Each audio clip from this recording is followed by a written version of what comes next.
जो उस पर विश्वास करता है, जो उस पे विश्वास करता है उस पर दंड की आज्ञा नहीं उस पे होती। क्या नहीं है, दंड की आज्ञा नहीं है। परंतु जो उस पर विश्वास नहीं करता, जो उस पर विश्वास नहीं करता वह दोषी ठहर चुका, वो दोषी ठहर चुका, इसलिए कि उसने परमेश्वर के इसलिए कि उसने परमेश्वर के इकलौते पुत्र के नाम पर इकलौते पुत्र के नाम पर विश्वास नहीं किया। विश्वास नहीं करा। अगर हम विश्वास किया है ना, तो हम कितने भी पापी थे, हम कैसे भी थे, मगर अब वो कह रहा है अगर तुमने विश्वास कर लिया ना, तो अब दंड की आज्ञा तुम पे नहीं। हालेलुया। मगर जिसने विश्वास नहीं करा किस बात का, कि परमेश्वर का पुत्र जो है वो प्रभु यीशु मसीह, इस बात का विश्वास नहीं करा, वो कह रहे वो दोषी ठहर चुके हैं, ठहरेंगे नहीं, ठहर चुके हैं, उनका पक्का फाइनल रिजल्ट हो चुका है।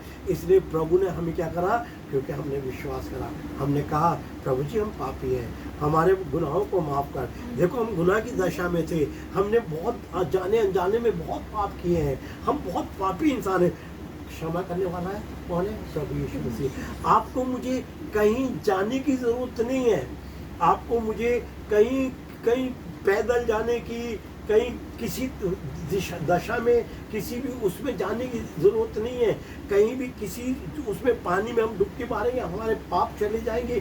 हमारे को कुछ ऐसा करने का ज़रूरत नहीं है, सिर्फ एक काम करने की ज़रूरत है कि हमें प्रभु यीशु मसीह पे विश्वास करना है। हालेलुया। और प्रभु यीशु मसीह, क्योंकि वचन बता रहा है कि सारी सृष्टि श्रापित है।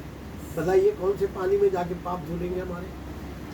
परमेश्वर की नज़र में तो सारी सृष्टि श्रापित है। जब सारी है तो उसमें सब कुछ है, मनुष्य और उसकी बनाई हुई सारी सृष्टि, सब कुछ जो कुछ से हम देख रहे हैं वो सब कुछ श्रापित है। अगर कोई हमें हमारे पापों से क्षमा दे सकता है, हमारे पापों को पवित्र कर हमें पवित्र कर सकता है, हमारे पापों को दूर कर सकता है, तो वो प्रभु यीशु मसीह का लहू है। वो प्रभु यीशु मसीह का लहू है। उसके लहू के सामर्थ्य से आप और मैं क्या होते हैं? पवित्र ठहरते। जी।